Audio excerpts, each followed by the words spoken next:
muito boa tarde, sejam todos muito bem-vindos aqui ao programa Letras e Histórias. Eu sou o Paulo Capelletti e nós estamos aqui ciceroneando, né? O Anderson Pavão, que vai contar um pouco da sua história e o que é um ghostwriter. Isso é muito bonito, eu me senti assim, muito importante falando isso, né? Ghostwriter, afinal de contas, você sabe o que é um ghostwriter? E antes de mais nada, eu já peço para você, curta, comente e compartilhe o conteúdo aqui. Evidentemente, faz com que o canal acabe crescendo e tudo mais. E nós estamos transmitindo por várias plataformas, nós estamos transmitindo pelo Twitter, que é hoje o X, Facebook, YouTube, Rumble e também pelas contas do Instagram. E também estamos transmitindo pelo site da ZY3, www.zy3.com.br. Então vamos aqui já, sem mais delongas, conversar com o Anderson. Boa tarde, Anderson. Boa noite. Boa noite, pessoal, tudo bem? É uma honra estar aqui na ZY3, participando desse programa maravilhoso, ainda mais com essa figura ilustre que é o Sr. Paulo, e aqui contar a minha história, como eu cheguei e falei essa palavra que até ele elucidou, ghostwriter. O que vem a ser um ghostwriter? Ghostwriter nada mais é, de forma bem simples... Não, calma aí, pera um pouquinho. Olha, mandou esperar. Não, eu já falei, para. Antes de mais nada, você vai falar assim, ghostwriter, deixa o pessoal pro finalzinho, o que é um ghostwriter. Primeiro o que acontece é o seguinte, se apresenta. Tá bom, meu nome é Anderson Pavão de Faria, tenho 47 anos, sou casado, ou seja, tem alguém que manda lá em casa, minha digníssima esposa Crislaine. A minha história de vida ela é muito legal, é muito interessante. O que me fez me interessar pela arte da escrita, a escrita é uma arte, foi desde pequeno, meu pai, o senhor Daniel, o meu velho, ele sempre me entregou aquela coleção de palavra cruzada coquetel. E foi ali que eu fui pegando o gosto pela leitura, o gosto por descobrir palavras novas. O que eu gostava muito de fazer era a palavra cruzada e o torto dessa coquetel. Aí eu fui buscando, fui desenvolvendo habilidade e sempre falei assim, um dia eu tenho que escrever um livro. Um dia eu tenho que buscar uma maneira de escrever livro. Só que para a pessoa escrever livro, uma das minhas professoras maravilhosas que eu tive, foi a Amarilis, de língua portuguesa. Aí, na época, eu estudava no João Cursino, aqui em São José dos Campos. Aí, ela me deu um livro do Faraque Moura.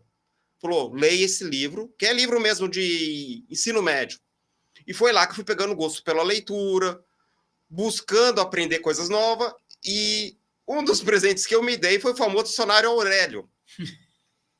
O famoso dicionário Aurélio. E foi ali que fui buscando. O famoso pai dos burros. Pai dos burros, Meu pai falava assim, vai lá buscar no pai dos burros.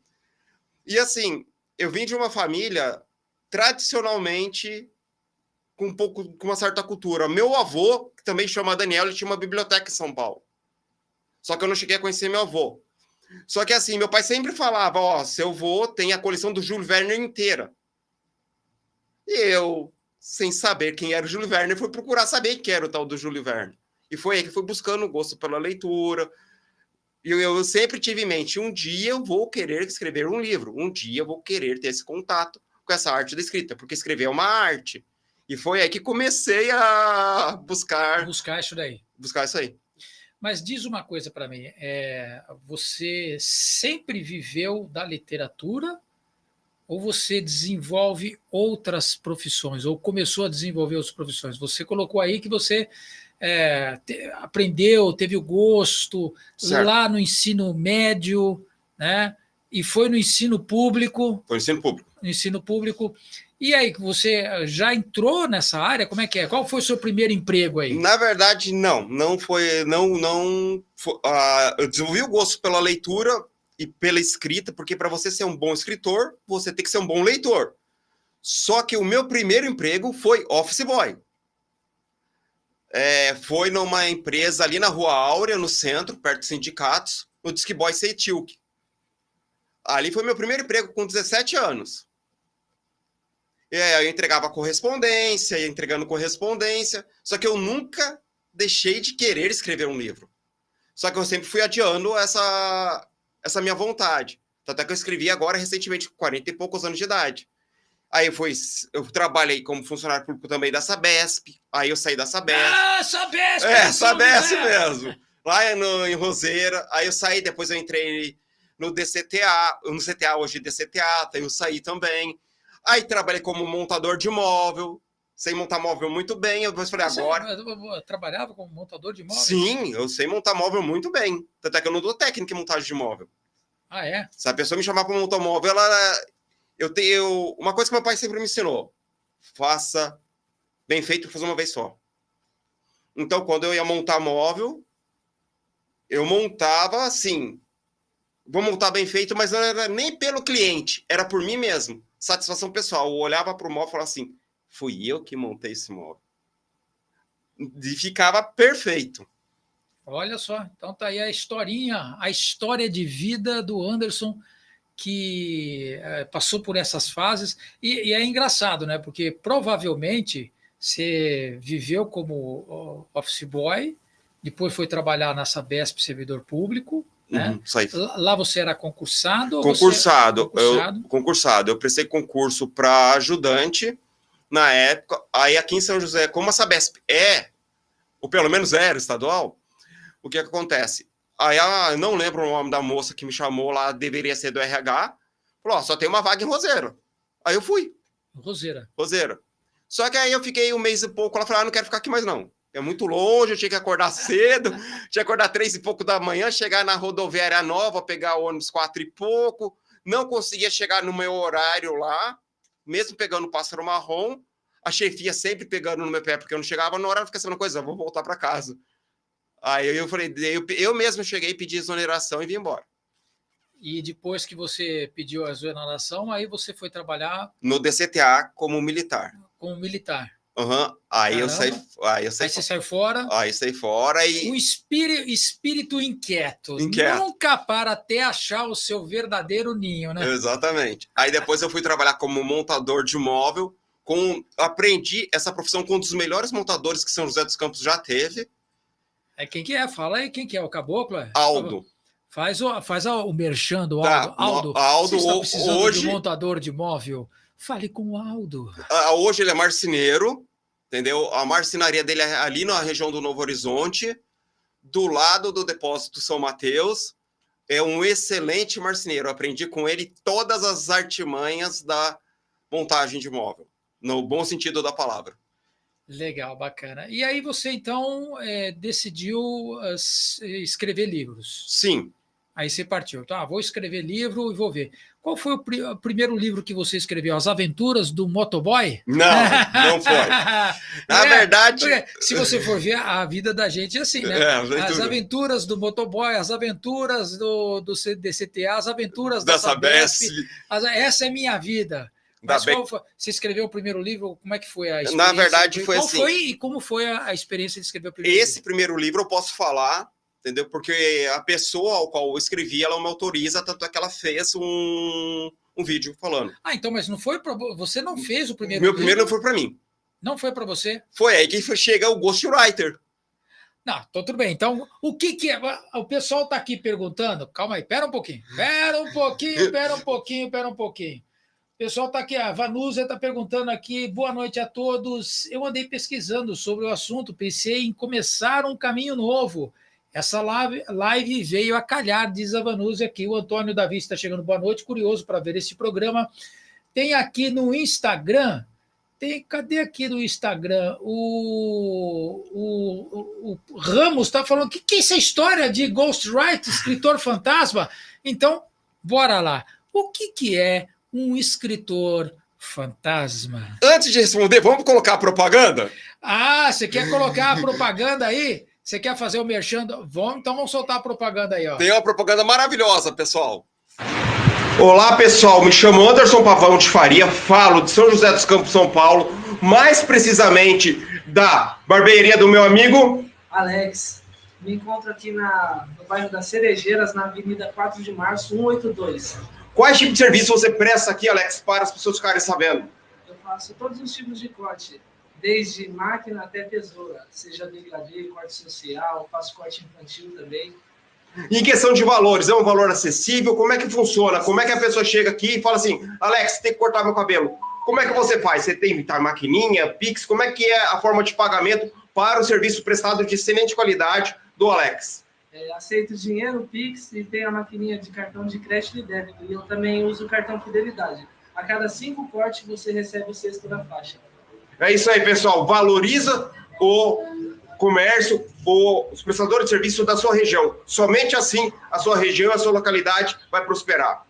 Então quer dizer que, calma aí, pera um pouquinho. Então quer dizer que, além de ghostwriter, também já faz o merchan pra galera aí. Faço. Tá virando um marqueteiro de primeira, é isso? Exatamente. E não foi o primeiro vídeo que eu fiz para as pessoas. Eu sempre tenho essa disponibilidade de fazer vídeo para as pessoas. Do nada, eu chego, pessoal, vamos fazer um vídeo da sua profissão? E depois eu taco no Instagram e também no TikTok. Ah, legal, muito bem, muito bem. Mas aqui, o policial Ramos está querendo saber o que é ghostwriter. Deixa eu dar uma olhada lá no Instagram da ZY3.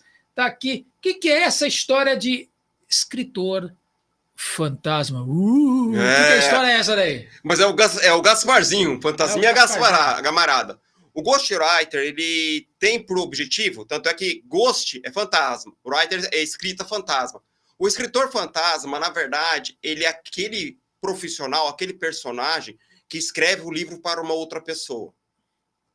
Por exemplo, vou dar um exemplo bem fácil de entender. Por exemplo, tem uma grande personalidade, ou um grande personagem que não está mais entre nós. Aí alguém escreve o livro para ele. Então, ele é o escritor daquele livro. Ele não é o autor. Ele não tem a autoria do livro.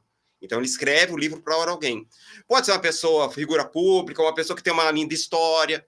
Então, o ghostwriter, ele escreve o livro para alguém. Entendeu? Então, para você ser um ghostwriter, antes de você ser um ghostwriter, você tem que ter 2 grandes habilidades antes, que muitas pessoas não falam. Você tem que ser um grande revisor ortográfico, porque você vai escrever uma história, você tem que saber escrever muito bem. E você tem que fazer uma grande análise crítica. Porque quando você está escrevendo algo para alguém, você não está escrevendo para você. O autor, o escritor, ele não está escrevendo para ele ou para a pessoa com qual ele está desempenhando a função. Ele está escrevendo para o leitor. Então, você tem que enxergar que você escreve para o leitor, independente do gênero literário que você está escrevendo. Você escreve para o leitor. É isso que você tem que colocar na sua mente. Então, como que eu vou fazer com que o leitor goste daquela leitura? Então, o ghostwriter tem que ter 2 grandes habilidades. Ser um grande revisor ortográfico e saber fazer uma análise crítica muito bem para o nicho e para o gênero daquele livro e daquela obra literária. Então, quer dizer que o ghostwriter é diferente do biógrafo? Ou é a mesma coisa? Pode também fazer uma biografia. Pode também fazer uma biografia. Pode fazer. Então, por exemplo, se eu tenho uma personalidade pública e eu vou fazer uma biografia de uma personagem, né, de um personagem aí, eu necessariamente não sou um ghostwriter. Eu posso fazer pesquisas e vou montando a história dele. Sim. Ok? Isso é um ghostwriter ou não? É, também. É também. Pode ser enquadrado como um. Pode ser enquadrado um. Mas o ghostwriter mesmo é aquele que muitas vezes o cara chega assim e fala assim, por exemplo, vou imaginar, eu tenho uma história. Sim. Estou sem paciência para fazer livro. Exatamente. Eu chego assim, eu falo assim, Anderson, eu vou contar uma história para você e vamos transformar isso em livro? Sim. E aí nós vamos conversando, você vai anotando, você vai falando, você vai escrevendo isso daí, a gente vai fazer essas revisões, então o livro fica pronto. Certo. É isso daí? Sim. Só que tem 2 maneiras, Paulo. Tem 2 maneiras, tem várias maneiras de trabalhar, mas eu vou dar as 2. Tem aquele ghostwriter que o personagem chega para ele, ou a pessoa, a figura pública, fala assim, ó, olha meu Instagram, olha minhas mídias sociais, pega o conteúdo que tá aqui e transforma num livro, entendeu? De 4, 5 horas de conteúdo dá para transformar num bom livro. Ou tem essa possibilidade também de entrevista, entendeu? Ou tem pessoas que falam assim, eu estou em negociação, não posso falar o nome da pessoa. Sim, claro. A pessoa fala assim, eu te mando áudio. A pessoa vai mandando áudio no WhatsApp se falando da vida dela, entendeu? Tem várias maneiras de se trabalhar o ghostwriter, entendeu? Só que assim, muitas pessoas, elas acham que o ghostwriter ele não tem direito sobre o livro. Ele tem direito sobre o livro. Tanto é que é feito contrato, tudo é contrato. Uma porcentagem do livro vai para o ghostwriter, entendeu? Ele pode cobrar de duas maneiras, uma porcentagem maior ou um valor já pela escrita e uma porcentagem menor das vendas. Ah, então quer dizer que, por exemplo, se eu quero contar a minha história, a história de um parente, eu tenho uma história para contar Certo. e quero transformar isso em livro, então eu posso contratar você, um ghostwriter, e aí a gente combina. Né? Vamos certo. combinar. Eu te pago agora, você me entrega todo o material e você some do mapa, ou então... Ah, não, mesmo assim ainda tem os direitos sobre a venda. Tem. O que acontece? Existem duas maneiras, Paulo. Tem pessoa que fala assim, ó, vamos dar um exemplo para ficar fácil. 10% das vendas. É uma porcentagem que seja 1/10 do valor das vendas. Ou tem gente que fala assim, ó, eu vou querer 6% da venda, mas eu vou querer que você me pague um valor antes, entendeu? E assim, normalmente é de 30 a 40 dias que é para o livro ficar pronto, entendeu? 30 a 40 dias. 30 a 40 dias. Isso é contratual. Isso é contratual. E no contrato, as duas formas contratuais vão para a editora. Porque a editora vai ter o número da conta da pessoa, tanto do autor mesmo, que tem autoria, quanto do escritor. Muito. Você sabia que existia esse mercado? Olha, quando ele falou para mim, eu fiquei de boca caída, né? Eu falei, caramba, existe esse mercado de escritor fantasma, existe. Né? E diz uma coisa para mim. Quando a pessoa te chama para fazer esse trabalho, tá? Você já recusou algum trabalho? Você já viu isso daí? Ou isso daí é novo para você? Não, eu já recusei. Por quê? Paulo, vamos ser sinceros, porque às vezes a pessoa nos conhece e acha que a gente não tem nada para fazer.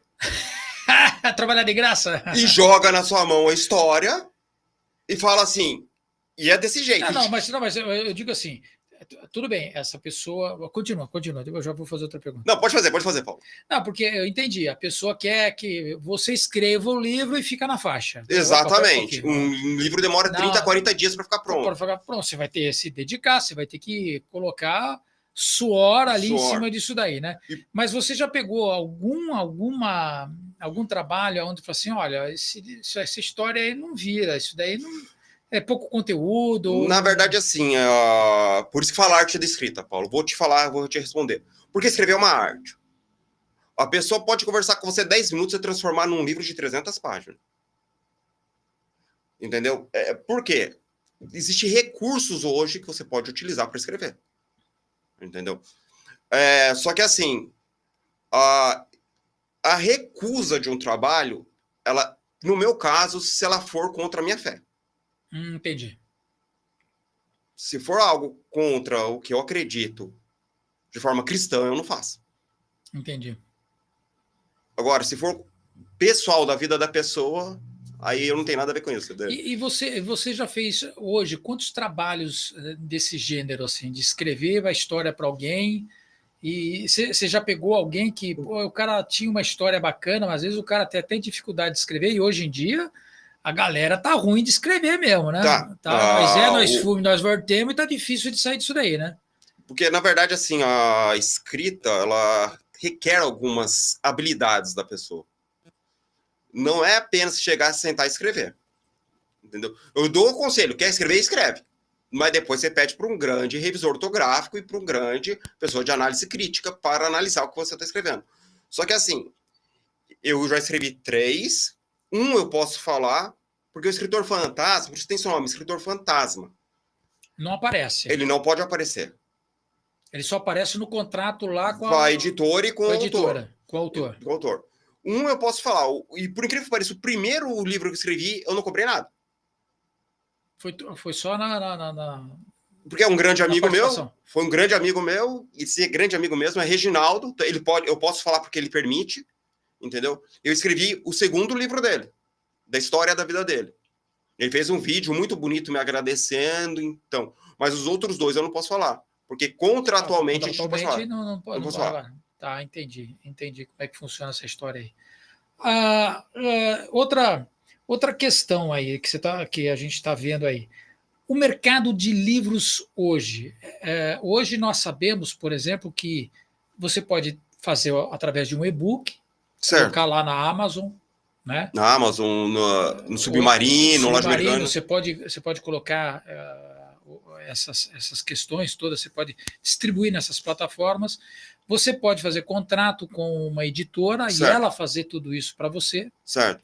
Ou então você pode fazer igual o caixeiro viajante. Independente. Você imprime o livro sob demanda e sai vendendo igual o caixeiro viajante. Todo lugar que você vai, você faz. É possível alguém viver da literatura aqui no Brasil?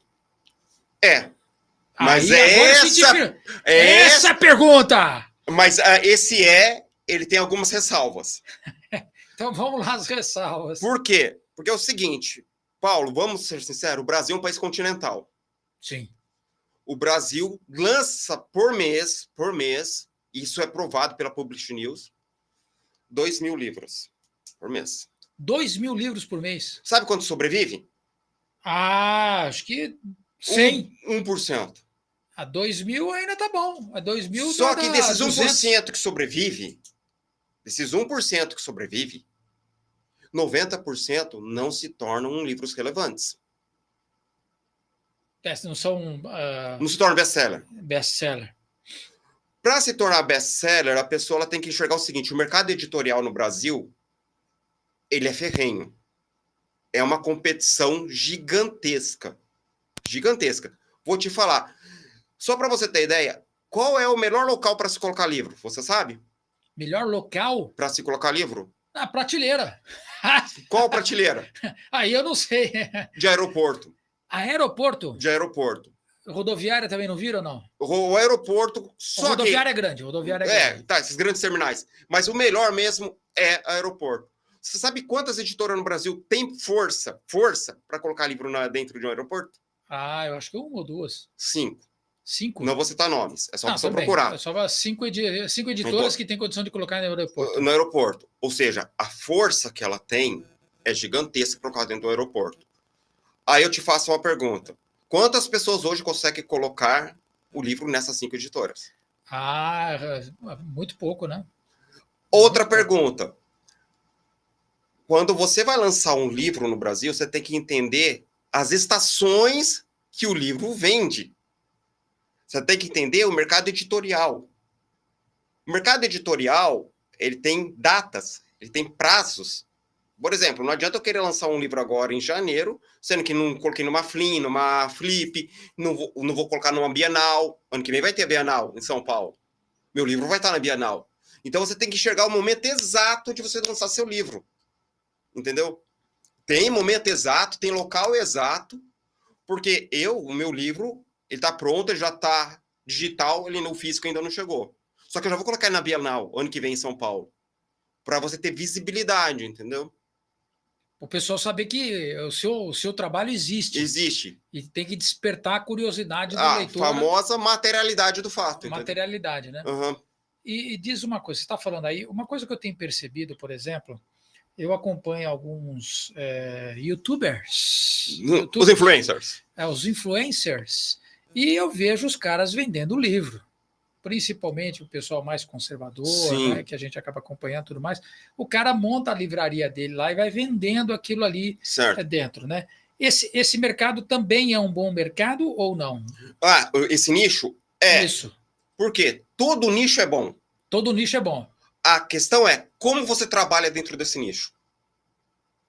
Por quê? Eu posso ter o melhor livro do mundo. Se eu não sei trabalhar esse livro, ele não vai vender nenhuma cópia. Você está falando uma coisa aqui que me vem na cabeça, a gente fica pensando aqui, a gente é doido, né? Pode falar. É como se fosse um negócio. Né? É um negócio. É uma gestão de negócio. O seu livro é o seu negócio, é o seu produto. Você vai ter que vender, você vai ter que caçar ali as informações, aonde você vai colocar, como você vai colocar, o melhor momento para você fazer o lançamento. Exatamente. Às vezes buscar parceiro para você fazer o lançamento. A parceria, hoje, o network, parceria, seja o nome que você queira dar, é o que te leva longe. Por exemplo, eu não vou citar nome, mas eu sou amigo de um grande youtuber no Brasil. E ele já falou, quando o livro físico estiver na minha mão, ele não é daqui da região, então vou enviar via correio para ele, e ele vai fazer uma grande divulgação do meu livro. Eu participei, você está falando do meio cristão, por exemplo, né? Eu vejo muitos cristãos lançando livro, né? Certo. Eu vejo muitas vezes usando a própria estrutura da igreja. Certo. Eu conheço pessoas que fazem isso. Eu acho que tá aí, eu acho que tá colocando, tá botando material e tudo mais, né? Isso daí também é um bom caminho ou não? Ou o resultado. Posso ser sincero? Pode, claro, tem que ser sincero. O telespectador aqui, ele está querendo saber isso aí. Segundo a maior pessoa que não é escritora, mas a maior pessoa que entende isso de mercado editorial, que é a Dani Sakugawa, que ela não escreve livro, mas ela ajuda a pessoa a fazer o livro dela se tornar best-seller. É a melhor do Brasil, Dani Sakugawa. É só procurar aí. Ela fala que isso não é uma boa estratégia. Não é boa estratégia. Não é uma boa estratégia. Porque você está deixando coisa local. O Brasil, ele é continental. Então, eu vou lá e entrego para 10, 15, 20 pessoas. Será que essas vão ler? Será que elas vão fazer uma resenha desse livro? Você tem que exponenciar seu livro. Deixar em larga escala. Lógico, você vai ter que chegar para sua família, para o seu livro, para o seu amigo, para o seu pastor, ou para o padre, enfim, para o seu líder religioso. Mas a melhor estratégia mesmo é você fazer o lançamento na hora certa e no momento certo. Tanto é que ela fala em 8 semanas. A famosa 8 semanas que ela criou é a melhor maneira de você lançar seu livro. Por exemplo, o seu livro você escreveu, ele já está com você, ou digital ou físico. Então você tem que calcular 8 semanas até você fazer o lançamento dele. Tem um pré-lançamento, aí tem o lançamento físico, você vai usar a internet, você vai usar como que você publica ele nas suas mídias sociais. Chegando na semana do lançamento, a cada 5 posts que você faz, 4 você tem que falar do seu livro, entendeu? Um é da sua vida. Aí você vai fazendo a pessoa ter engajamento e enxergar você. Porque ela fala muito da pirâmide do escritor. A pirâmide do escritor é muito interessante, eu também não conhecia. A pessoa é um escritor desconhecido e ela quer que uma pessoa seja fã e compre. Só que aqui tem etapas. Você é desconhecido, você tem que ser conhecido, você tem que ser divulgado, você tem que ser lido e você tem que ser falado. A pessoa de desconhecido, ela fica entregando para pessoas do bairro, familiar, para a pessoa da igreja. Será que ela vai conseguir vencer e crescer nessa etapa? Nessa pirâmide do escritor? Então, quer dizer que o escritor independente, né? Bom, acho que todo escritor é independente. É independente. Né? Todo escritor tem que ser independente. De certa forma, independente. De certa forma, é independente. Então, quer dizer, ele tem que investir na carreira dele. É a carreira. Por isso que falo, o escritor é uma carreira. Uma das coisas que a pessoa tem que enxergar é o seguinte: aprenda a usar a mídia a seu favor. Aprenda a usar, mas não só a mídia que você tem. Aprenda a usar as mídias de seus amigos. Aprenda a chegar, igual eu estou fazendo aqui. Estou nas Y3 divulgando meu trabalho. Chegue, compre um horário, chegue por uma revista, chegue para uma outra pessoa e vai fazendo, vai divulgando. Você tem que sair da parte desconhecido para o conhecido. Do conhecido você tem que ir para o falado, até você chegar na pessoa que compra, lê e fala para outra pessoa. É um caminho, é uma etapa. Entendi. Não é fácil, não. Tudo tem são as etapas, porque eu percebo muitas vezes nesse meio religioso, que eu também estou mais nesse meio, a gente está aqui, né? Você fala assim, pô, escreve um livro, né? Quantas pessoas eu já conheci que escreveram determinados livros e aí investe uma grana preta, porque para você fazer uma impressão de livro não é barato, não é caro, barato, né? E aí a pessoa fica com aquele monte de livro encalhado, aí ela começa a vender. Certo. Ela vende por R$90. Daqui a pouco ela está vendendo por 80. Depois ela está dando de graça. Daqui a pouco ela está dando, porque ficou lá estocado. Que ela vai fazer porque ela não soube usar o marketing. Ela não soube fazer o marketing legal. Tanto é que tem pessoas que falam assim, pegam 2 livros na mão, só que não vai mostrar qual é o título, e falam assim, esse livro aqui é o melhor. Mas por que esse que vendeu mais? Por que vendeu mais? Porque o outro não é conhecido. Você pode ter o melhor livro do mundo. Se você engavetar ele e deixar dentro da caixa de papelão, ele não vai ser conhecido. Com certeza. Com certeza. Você pode ter o melhor produto do mundo em qualquer área. Se você não divulga, se você não vai atrás, se você não dá cara a tapa, você não vai ser Então conhecido. é por isso que você faz propaganda junto com a galera aí. É claro! Isso? É lógico. A propaganda é algo do negócio. Mas você sabe que quando eu trabalhei em empresas, né? E a gente vai percebendo e tudo mais que quando você vai falar sobre gestão de negócios, certo. E aí a parte importante, vamos falar sobre gestão de negócios. A maioria das pessoas, a maioria do empreendedor, e aí você ser um escritor, ou você vai escrever um livro para alguém como um ghostwriter, ou você vai fazer o seu próprio livro, né? Uhum. Você vai querer fazer tudo autodidata, as pessoas esquecem da parte de promoção e propaganda. Exatamente. E muitas vezes o valor e o tempo que você vai gastar, ele é maior do que a própria confecção do produto. Certo. Eu percebo muitas vezes isso, fica muito nítido nas empresas. Às vezes o cara fala assim, eu vou abrir um negócio. Tudo bem, vou abrir um negócio. O cara fala assim, vou botar um produto, vou botar prateleira, vou pintar, vou fazer isso, vou fazer aquilo. O cara gasta uma grana nisso daí. Só que aí abre a porta, ninguém entra. Porque o que acontece? Ninguém sabe que você existe. Não sabe que você existe. Né? Coca-Cola vende mais. Não é Coca-Cola, Tostines, né? Tostines vende mais por quê? É gostoso porque vende mais ou vende mais porque é gostoso?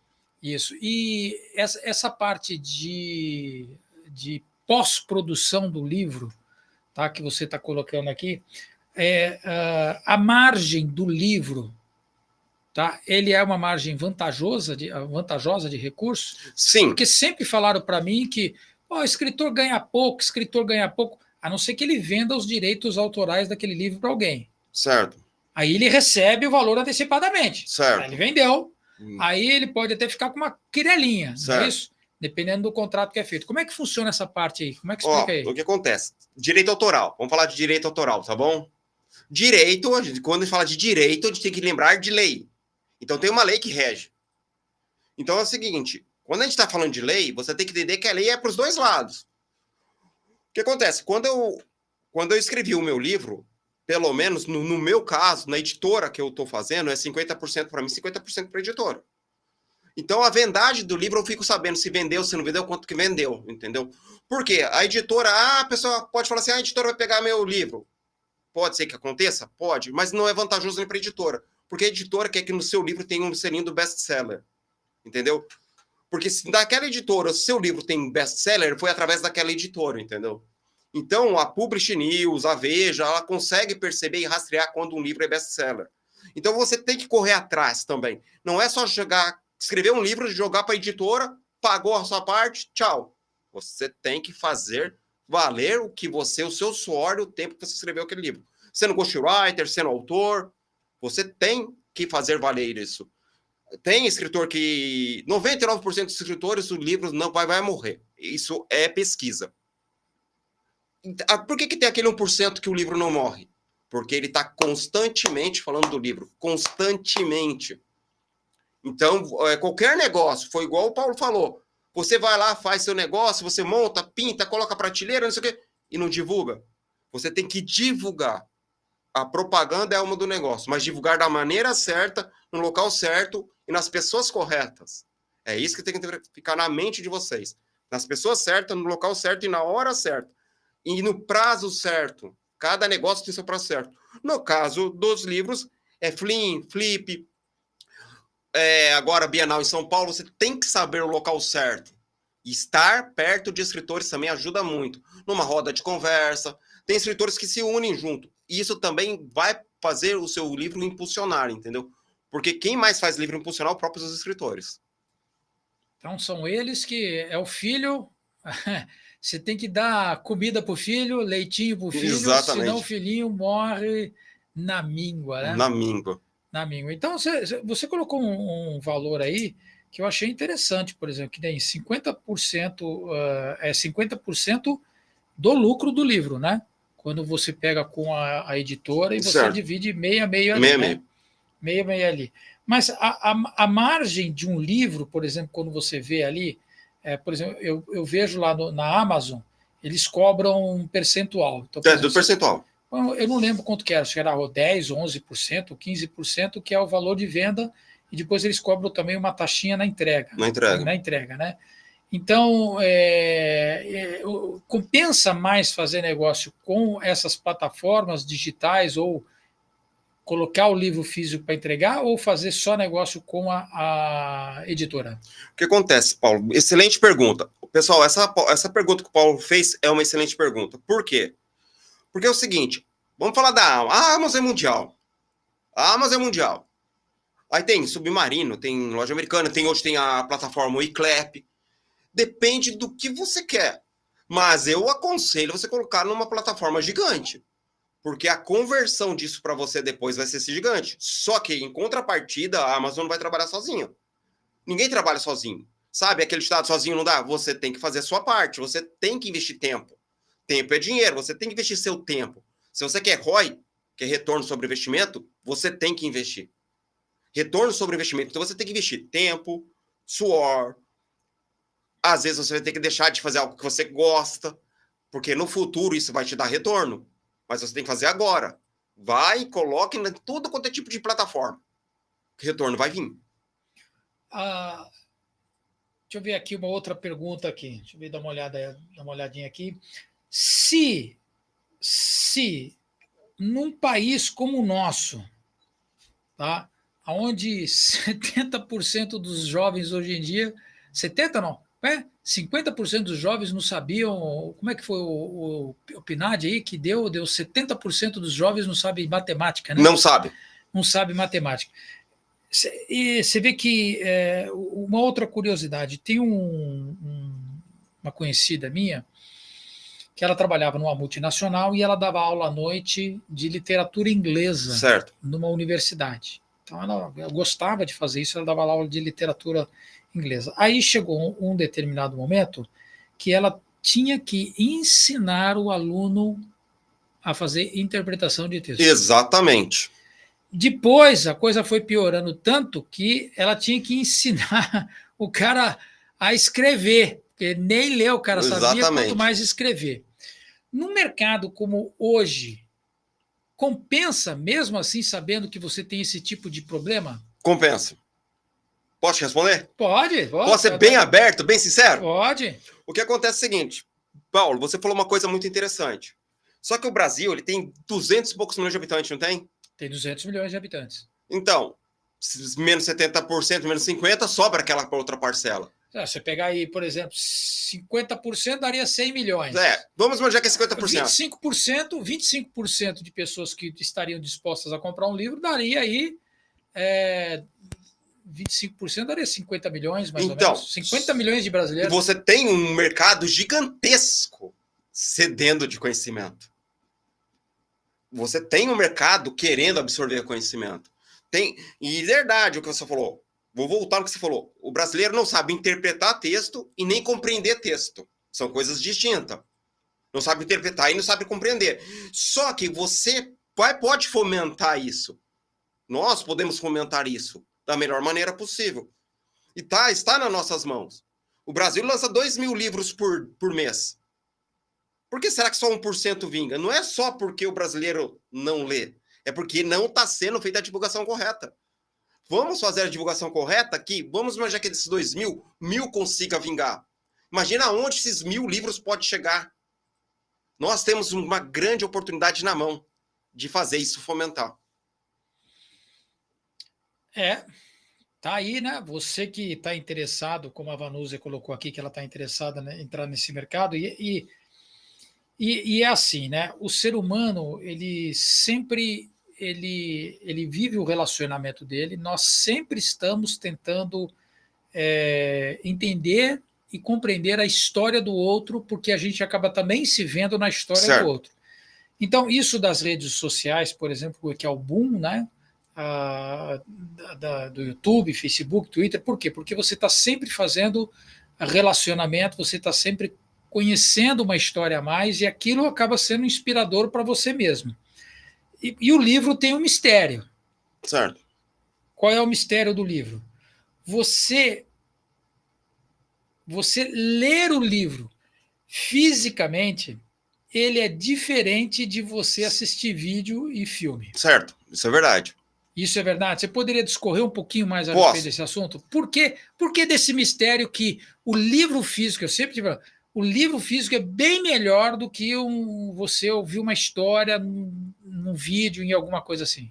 Na verdade, nós temos que enxergar uma coisa. O ser humano, ele é dividido, e ao mesmo tempo que ele é dividido, ele é composto por essas três partes. O ser humano, ele é auditivo, visual e sinestésico. Então, o ser humano, nós, sermos auditivo, visual e sinestésico, quando nós usamos o nosso sentido, tato, olfato, paladar, visão, estamos sentados lendo aquele livro, podemos pegar algo para fazer marcação no livro, nós estamos meio que mais participando daquele livro, nós temos mais afinidade com o livro, entendeu? Não que a pessoa não possa ver um audiobook ou um e-book, só que o livro físico, ele tem essa particularidade, entendeu? Nós somos auditivo, visual e sinestésico. A união disso... O que é sinestésico? Explica aí. Explica o que é sinestésico. Ah, tá, vou explicar.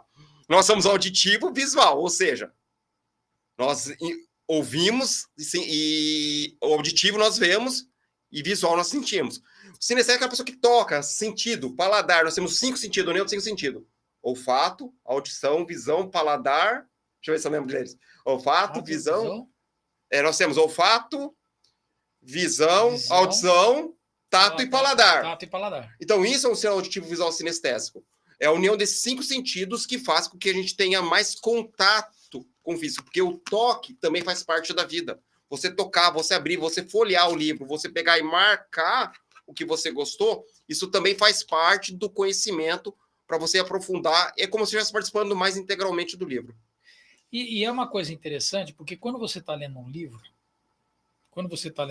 principalmente quando você está tranquilo, você não está ouvindo nada, só está ligado ali, focado, você está lendo o que o escritor está colocando, a sua mente viaja. Certo. Então, você começa a entender aquilo ali, o cara fala assim, o cara está falando isso, eu vou anotar aqui, coisa e tal. Eu falei assim, mas não é verdade? Eu falei assim, mas eu não concordo muito com esse cara está escrevendo, coisa e tal. Mas o que acontece? Você acaba fazendo um diálogo com ele, né? E que muitas vezes, quando você está vendo um vídeo, um filme, você não tem essa possibilidade. Porque o sequenciamento de som e imagem ele é muito rápido e muitas vezes a pessoa precisa degustar, ela vai na velocidade dela. Certo. Então, quando você está lendo um livro, você lê o livro na sua velocidade.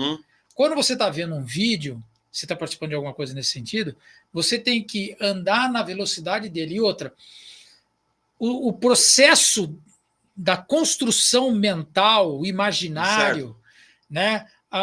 Você decifrar o que está sendo colocado ali, quando você está lendo, ele é muito mais forte, ele é muito mais poderoso do que você está ali assistindo um vídeo. Porque eu também já pensei várias vezes, né?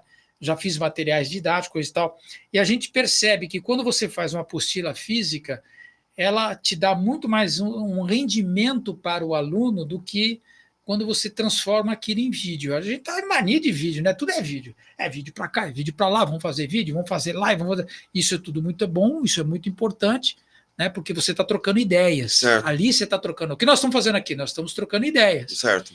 Mas na hora de você contar uma história e ler um livro, você diferente. tem que pegar ali o papel e falar assim, nossa, olha que legal. E fala a verdade, você entrar numa livraria, sentir o cheiro do livro... É diferente. É completamente diferente. Estou certo na essa minha colocação ou não? Tá. Por quê, Paulo? Posso explicar? Você permite a explicação? Pode explicar. O que acontece? Nós, seres humanos, nós precisamos de 2 coisas. Espaço e tempo. Tempo para nós e um espaço adequado.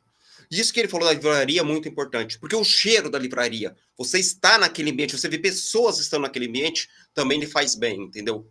Psicologicamente falando. Então, o fato de você estar numa livraria, pegar um livro, sentir o livro, isso te dá uma sensação totalmente diferente do que você vê um e-book e um audiobook. Tanto é que tem pessoas que falam assim, Paulo, não sei se você já escutou isso, eu gostei muito mais do livro do que do filme. Sim, sim. Porque o livro, apesar dele ser físico, ele abre possibilidades para você fazer uma anotação, para você discordar, para você concordar, para você ficar com raiva, para você ficar com tristeza. Então, nesse momento que você está sentindo essas emoções, você pode transcrever no livro. E tem livro que vai muito mais além. Tem livro que lhe convida a você participar do livro, respondendo pergunta, você raciocinando, você fazendo algum tipo de exercício. Então, o livro ele te dá essa possibilidade. Então, você viaja. É como muitos autores falam, enxergar o que está por trás da letra, entendeu? O que está por trás da letra daquele livro? O que está por trás daquela letra que vai lhe fazer ter alguns tipos de emoções para você continuar lendo aquele livro. Existe, dentro disso que você está colocando aí, realmente é aquela situação. Por que quando você lê um livro e depois você vai assistir o filme, você fica assim, pô, que... Decepcionei. Já aconteceu isso comigo. Que filminho chinfrim, né? Muito... Você colocou muito bem esses aspectos, mas tem um detalhe que você fala assim, né? O livro está contando uma história para você. Certo. E aí, muitas vezes, o autor, ele caracteriza o personagem. Certo. Então, ele fala assim, aquela personagem, ela descreve o personagem. Por quê? Porque ela quer caracterizar aquela pessoa. Certo. Quando ele está caracterizando, você está montando a imagem daquele personagem. Você está montando aquela imagem que é uma característica sua de pensamento seu, de acordo com aquela descrição que o autor deu. Sim, perfeito. Aí, o autor do filme, lá, o diretor do filme, o roteirista, o cara que vai fazer o filme, ele vai botar a imagem dele. Certo. E aí, muitas vezes, a minha imagem não vai bater com a imagem dele. Não vai. Aí você fala assim, puta, aquela personagem lá é muito chinfrim, não tem nada a ver com o que o livro está falando. Posso falar qual livro... Não, qual filme eu me decepcionei por causa do livro? Porque eu li o livro primeiro. Não sei se você lembra daquele filme A Espera de um Milagre. A Espera de um Milagre. Eu li o livro primeiro para depois assistir o filme. Sinceridade, eu gostei muito mais do livro. A Espera do Milagre é aquele do John Coffey? Que tá lá na linha, lá no corredor da morte, lá que tem o Tom Hanks, né? Lá. Isso, do Tom Hanks. Eu não assisti não li o livro, né? Eu gostei muito do filme e coisa e tal. Mas, Paulo, você não sabe, se você lê o livro e depois for tentar ver o filme, você não consegue. Ah, é? Foi o que você falou, a descrição dos personagens, a questão não só fisicamente, mas a descrição do personagem ou da personagem em questão de emoções, qual é a real importância daquele personagem naquele ponto da história. Então, no livro, ele é muito bem descrito. Só que você pegar um livro, transformar num filme, o filme ele é caríssimo. Então, o orçamento... Então, eles começam a tesourar muita coisa. E outra coisa, o cara não consegue assistir um filme assim, por exemplo... Vamos imaginar, você pega uma história de um livro. Se você for seguir ali aquela história, montagens de cena, o cara vai descrevendo a cena, ele vai falando. Então, o escritor ele vai te colocando naquela cena. Certo. E isso, para fazer no cinema, muitas vezes é muito caro. É caríssimo. É caríssimo. Então, o cara fala assim, corta. Aí você fala assim, pô, mas e aquela cena? Mas e aquela situação? Não foi pro filme. Por que não foi pro filme? Porque ia ficar muito caro. A gente até brinca que não é contra a regra. É corta a regra. Corta a regra. E além dessa situação de cortar e tudo mais, você vê que quando você está assistindo um filme, o filme, você pode ver que a maioria dos filmes eles têm uma duração meio que padrão. É padrão. É 1h30, 2 horas. Não passa disso. Certo. São raros os filmes que vão 3, 4 horas.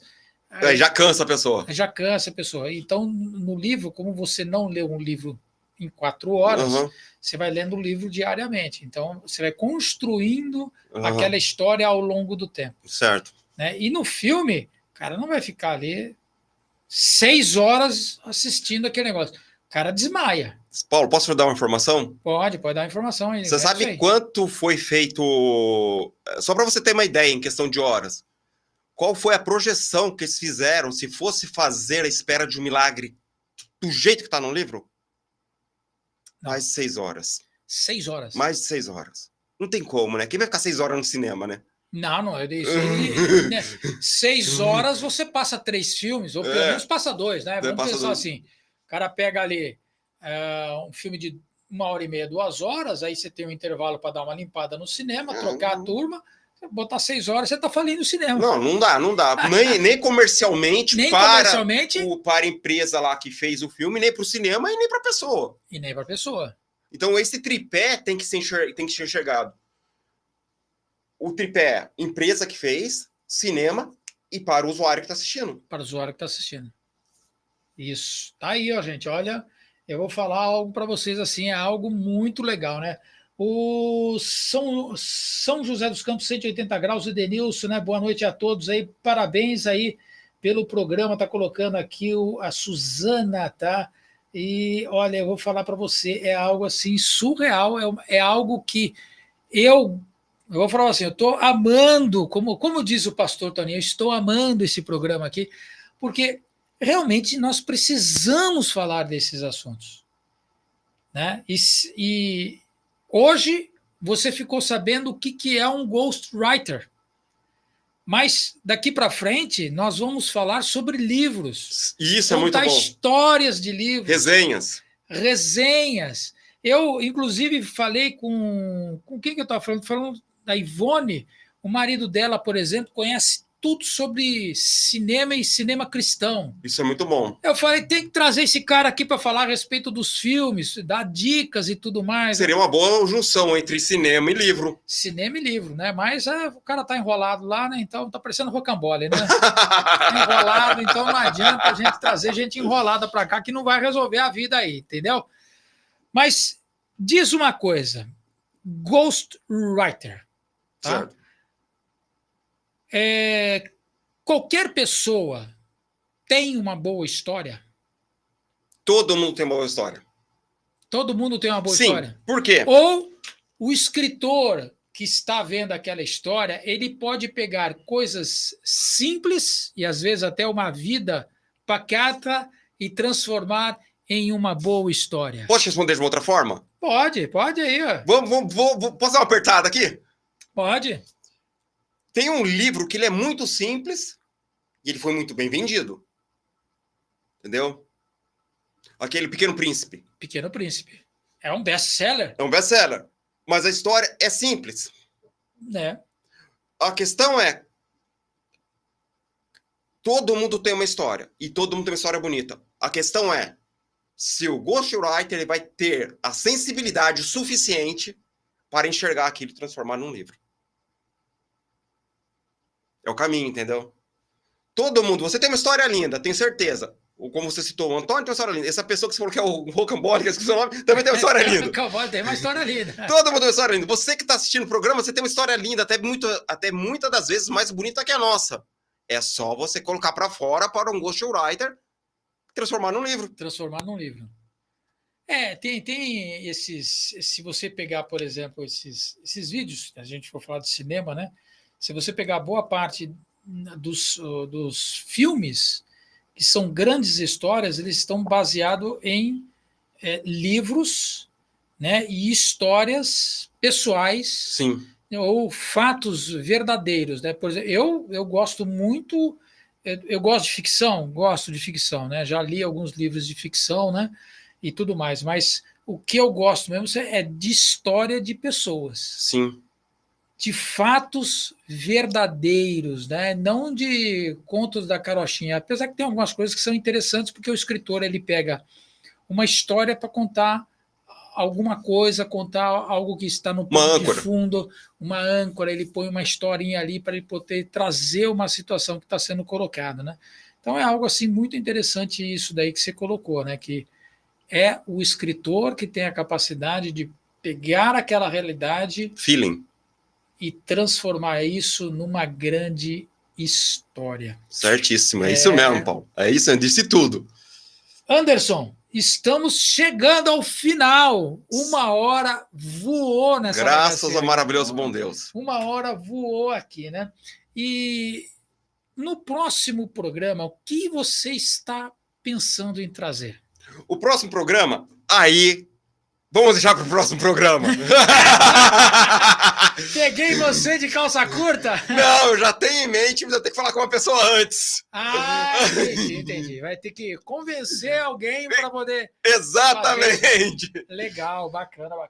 Então, Anderson, deixei suas considerações finais. Se alguém quiser, por exemplo, falar aí a respeito com você e tudo mais. Aliás, o seu Instagram, como é que é? Eu sou Anderson Pavão, sem acento Eu do... sou Anderson Pavão. Deixa eu ver se vai entrar aqui. Já entrou. Eu sou Anderson Pavão aqui. Deixa eu colocar aqui para você. Eu não quero entrar no Instagram, não. Sai daí. Enquanto o Paulo tá lá, eu vou falar uma coisa para vocês. Por que vocês acham que eu coloquei esse eu sou antes do meu nome? É para vocês pensarem. Vai sortear um livro dele a pessoa que responder certo. Não, tô brincando, eu tô brincando. Então tá aqui o Instagram do Anderson, tá? Você pode conferir, se quiser mandar um direct para ele lá, você pode mandar um direct para ele. Se você precisar ali até mesmo do serviço dele, se de repente essa live aqui, esse bate-papo, esse programa está inspirando você a de repente falar assim, puxa vida, eu acho que eu tenho uma boa história, eu queria ver se é possível fazer isso. Entre em contato com o Anderson através do direct aí do Instagram e você vai bater um papo com ele. E ali você também pode ver muitas coisas a respeito do Anderson. Então é a rede social, é a rede social que você mais usa, é isso daqui? Instagram. É o Instagram. Então tá aí o Instagram. Não, eu não vou entrar agora aqui. O Instagram já está falando assim, você quer fuçar mais, você tem que entrar aqui. Não vou entrar, não. Volta aqui para mim. Suas considerações finais, Anderson. Minha consideração final, a primeira delas é agradeço a Deus por tudo na minha vida e por estar aqui juntamente com o Paulo. Agradeço a minha querida esposa por sempre me apoiar e faço votos para vocês do outro lado aí, que sua vida seja repleta de bênção, de saúde, paz, sucesso e que esse final de ano seja maravilhoso para todos nós e para vocês também. E se precisar de algum auxílio, ou como ghostwriter, ou como análise crítica, ou como revisor ortográfico, é só me procurar no Instagram. Eu sou Anderson Pavão. Eu gostaria de agradecer a todos vocês que estiveram aqui, né? O Paulo Búfalo, tá? O Zeleste, o Polícia Pena Ramos, ele entrou aqui também, o Carlos Alberto, a Anitta, tá? Deixa eu ver quem mais entrou aqui também, o Anderson Júlio, Marcelo... Júlio é da hora, esse Anderson Júlio a gente voa. O E. Gomes da Silva, o Marcelo do Fusca 74. Ele é muito gente boa, Marcelão, gente boa pra caramba. Entrou aqui, o Eloy também entrou aqui. Eloy Barbieri? Aí tá. A Giovana Santos também entrou aqui, o Jefferson 1989, o Alex Garcia, Kelly Carvalho também entrou aqui, o Nicolas Nogueira, deixa eu ver quem mais aqui, a Angélica 5716, só falta ser número da Mega Sena. Estou precisando. Também estou precisando aí, tá? E a todos vocês que estiveram aqui presentes, ao São Judas 180 Graus, ao Davi, a Suzana, a Vanúzia está aí, já matou a sua dúvida, e eu quero chamar aqui para você que daqui 15 dias, é isso aí, 15 dias, dia 21. Dia 21 de dezembro, estaremos de novo aqui com o programa Letras e Histórias para você. Um abraço e até mais, gente. Não esqueça, ó, ajuda aí, produção, você é a nossa produção. Curta, comente, compartilhe, se inscreva no canal. Isso é muito importante. Ajuda aí, que assim também a gente vai ajudar outras pessoas. Um abraço, fiquem com Deus e até mais. EY3, a sua rádio digital ao redor do mundo. Fui!